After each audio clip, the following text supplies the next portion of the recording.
इतिहास में गद्दार बोलते हैं। उस जयचंद की दादी यही सारनाथ में उनका शिलालेख है, कुमार देवी का शिलालेख कहा जाता है। अंतिम बार उसने धम अशोक का नाम लिया है अपने शिलालेख में, और उनका सपना था कि भारत में फिर से अशोक राज स्थापित हो। यह 12वीं सदी की बात है। बहुत बड़ा बौद्ध घराना था जयचंद का।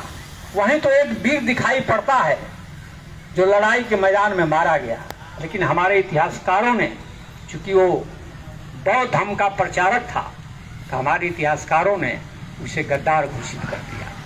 इतिहास में जहां जहां आपको लगे कि कोई राजा लंगड़ा लूढ़ा घोषित हुआ, तो समझिए कि वो बौद्ध राजा था। ये प्रमाण है।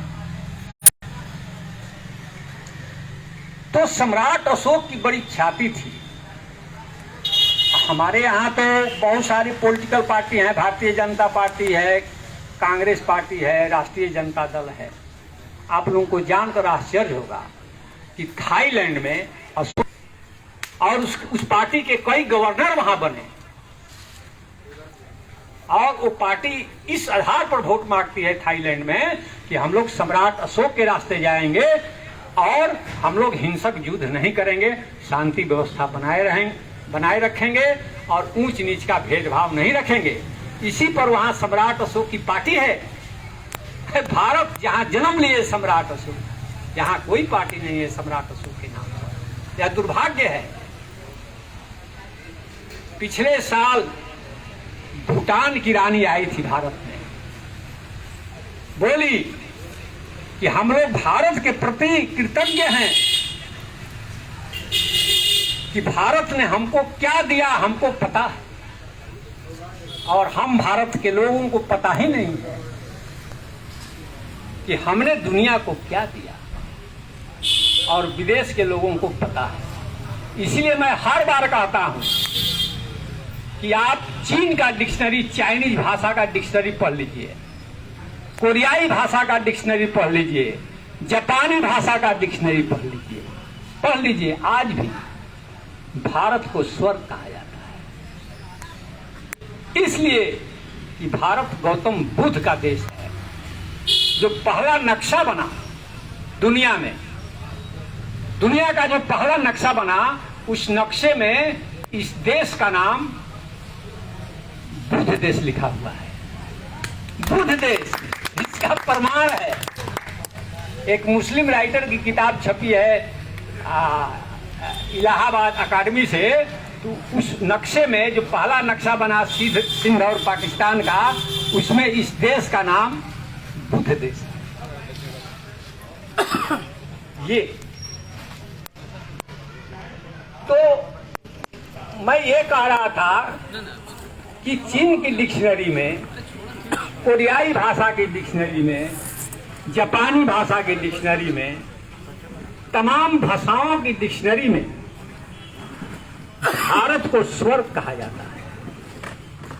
यहाँ आने के लिए लोग ललचते थे, और हम भारत के लोग आसमान में स्वर्ग खोज रहे हैं। इतने सुंदर देश को हम लोगों ने कबाड़ा बना दिया, जिस देश को विदेशियों ने स्वर्ग कहा। फाहियान जब भारत आए थे तो उनके साथ एक और आदमी आया था, फाहियान के साथ। ये 4वीं सदी की बात है। उनका नाम था ताओचुंग। ताओचुंग ने लिखा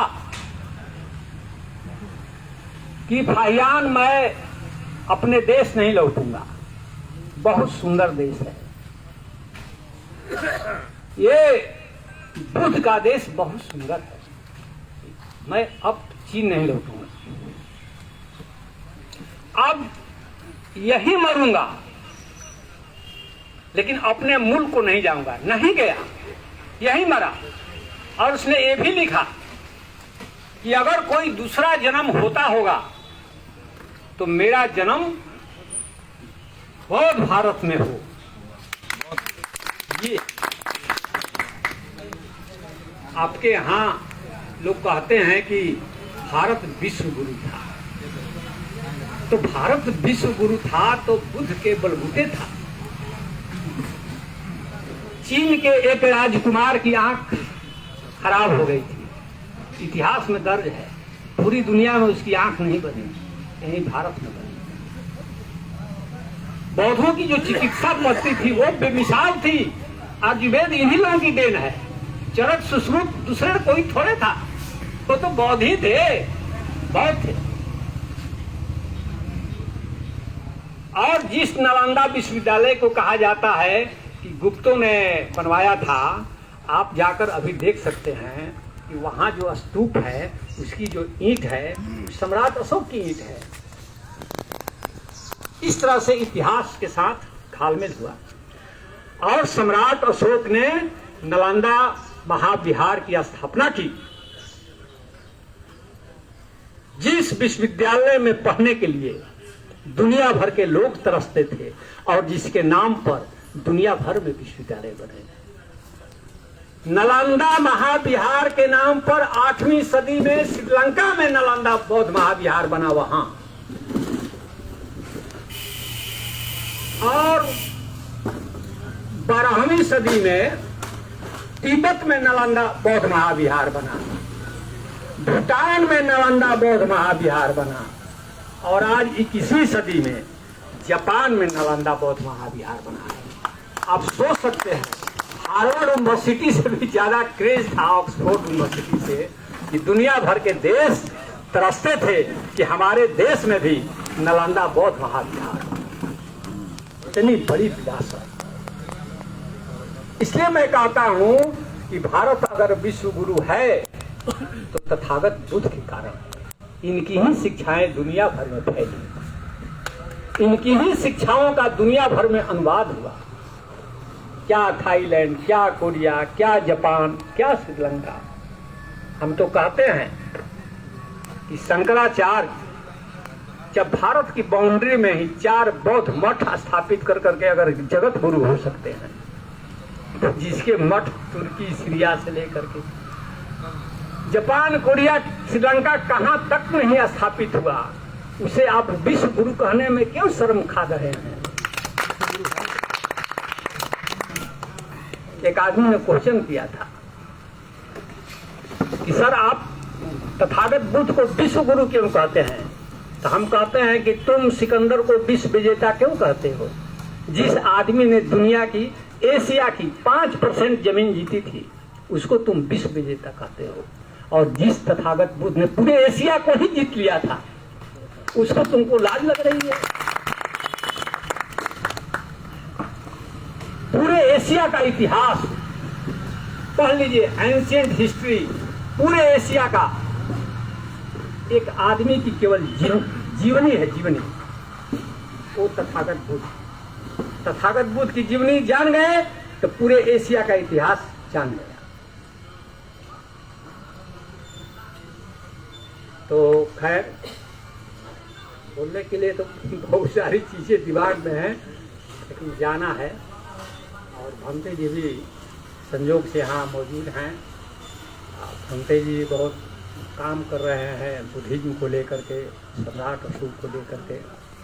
उसी सिलसिले में भंते जी यहाँ मैंने बात बताई कि आपके यहाँ तो पॉलिटिकल पार्टी नहीं है, लेकिन थाईलैंड में सम्राट अशोक के नाम पर ही पॉलिटिकल पार्टी है, और वो पार्टी वहाँ सत्ता में है। उसने कई गवर्नर बनाए अशोक के नाम पर। मामूली प्रतापशाली राजा नहीं था। हमारे यहाँ तो पॉलिटिकल साइंस में चाणक्य का राजनीतिक सिद्धांत पढ़ाया जाता है। क्या मूर्खतापूर्ण हमारा देश है कि जिसका कोई ऐतिहासिक प्रमाण नहीं है उसका हम लोग पॉलिटिकल सिद्धांत पढ़ा रहे हैं। लेकिन सम्राट अशोक का पॉलिटिकल थ्योरी आज तक भारत के विद्वानों ने पॉलिटिकल साइंस में नहीं पढ़ाया, जिसका पॉलिटिकल सिद्धांत, राजनीति लिखित है पत्थरों पर। तुम राम राज पढ़ाते हो जिसकी स्थापना दुनिया में कहीं नहीं है, लेकिन तुम बुद्ध राज की बात नहीं करते हो जिसकी स्थापना दुनिया के कोने कोने में हो। तुम्हारा पॉलिटिकल साइंस का नॉलेज, तुम्हारा सिलेबस कमजोर है, इसीलिए तुम्हारा देश कमजोर है और तुम्हारा देश अशिक्षित है। सम्राट अशोक ने जो पॉलिटिकल थ्योरी दिया है, जिसको आजकल हम लोग कहते हैं सर्विस कोड का थ्योरी से लेकर के कौन सा थ्योरी सम्राट अशोक के शिलालेख पर नहीं है, इसको कोई पढ़ ही नहीं रहा है। आप लोगों ने सुना, फिर एक बार और आने की इच्छा है यहाँ, और एक लंबा व्याख्यान देंगे मुखिया जी के प्रति और बक्सर के जितने भी लोग हैं सबके प्रति हम आभारी हैं। उनके लिए आ गए हैं, उनके प्रति भी आभारी हैं। बहुत बहुत धन्यवाद।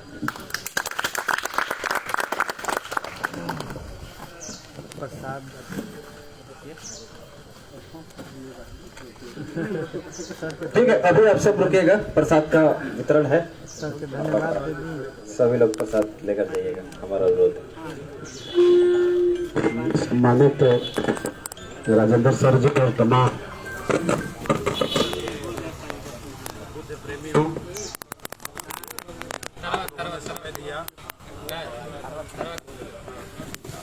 चूंकि यह कार्यक्रम